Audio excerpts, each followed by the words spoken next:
Good evening and welcome to Poland Daily. I'm Nicholas Richardson and this is the news. The European Commission announced today that it has asked the European Union's top court to impose financial penalties on Poland over the activities of the judges' disciplinary chamber, stepping up a long-running dispute with Warsaw over the rule of law. The Polish government has previously answered Brussels that it will scrap the disciplinary chamber this autumn as part of new reforms it intends to introduce, but the Commission believes that the measure won't come quickly enough. European Commission spokesman Adalbert Jans told a news conference the Commission had taken a decision related to actions by the Polish authorities which continue to undermine the functioning of the Polish justice system. First, the Commission decided to request the Court of Justice to impose financial penalties on Poland to ensure compliance with the Court's interim measures order of 14th of July 2021. Second, the Commission also decided to send a letter of formal notice to Poland for not taking the necessary measures to comply fully with the judgment of the Court of Justice of the 15th of July 2021, finding that the Polish law on the disciplinary regime against judges is not compatible with EU law. Critics say the disciplinary chamber is politicised and the European Union's Court of Justice, ruling that it undercuts a bloc's law, has ordered that it be dissolved. Supporters of the Polish ruling party argue that politicians have influence over the appointment of judges in many European states, including Germany and Spain. The Commission's decisions aim to ensure the implementation of decisions of the Court of Justice. They relate to actions by the Polish authorities which continue to undermine the functioning of the Polish justice system. The Polish government said 3 weeks ago that the chamber would be dismantled as part of wider judiciary reforms in coming months, but the EU's Executive Commission said on Tuesday it was now taking action. The Taliban announced Afghanistan's new government on Tuesday, naming Mullah Hassan Akhund, a close associate of the movement's late founder, Mullah Omar, as acting prime minister. The Taliban announced that it will be a caretaker government, as the international community is expressing its disappointment that the new government lacks inclusive elements. Mullah Abdul Ghani Baradar, head of the movement's political office, was named as acting deputy prime minister. Sarayuddin Haqqani, son of the founder of the Haqqani network, designated as a terrorist organisation by the United States, will be the new interior minister. The Taliban's main spokesman, Zabihullah Mujahid, told a news conference in Kabul. Mullah Mohammed Yaqub, son of Mullah Omar, has been named as defence minister. It was not clear what role in the government will be played by Mullah Habibullah Akhundzada, the Taliban leader who has not been seen or heard in public since the collapse of Western-backed government and the seizure of Kabul by the Taliban last month. The appointment of a group of established figures from different elements of the hardline Islamist movement gave no indication of any concession towards the protests that broke out in Kabul earlier in the day when Taliban gunmen fired in the air to disperse them. The Taliban have repeatedly sought to reassure Afghans and foreign countries that they will not return to the brutality of their last reign 2 decades ago, which was marked by violent punishments and the banning of women and girls from public life. The trial against 3 Russians and 1 Ukrainian citizen suspected of shooting down Malaysian Airlines Flight 17 over eastern Ukraine in 2014 has entered the phase when family members of the victims are able to give their testimonies. 298 people, mostly Dutch citizens, lost their lives when the plane was downed by Russian-friendly separatists.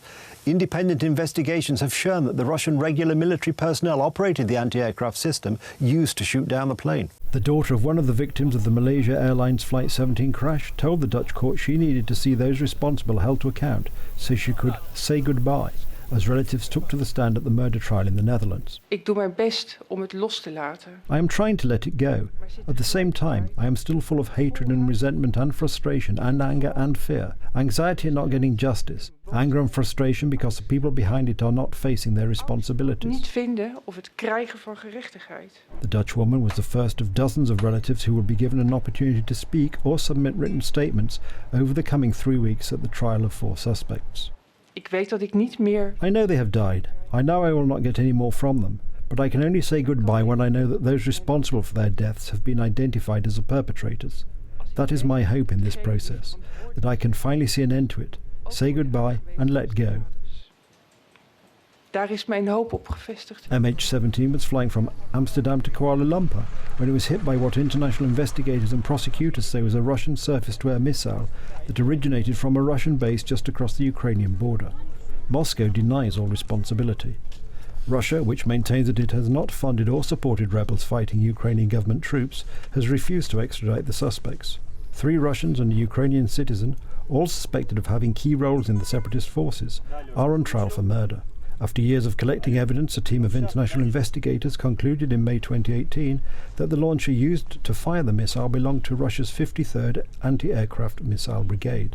Judges said on Monday they expected to issue a verdict in late 2022. France is preparing the massive trial of the suspects of the Islamist terror attacks in Paris in 2015, which killed 130 people.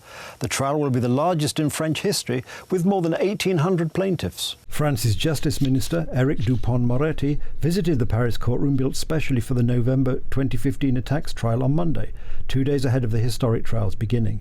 The room, built in the Paris Court of Appeals, can house up to 550 people as the trial is the biggest in French history, with around 1,800 plaintiffs and more than 330 lawyers.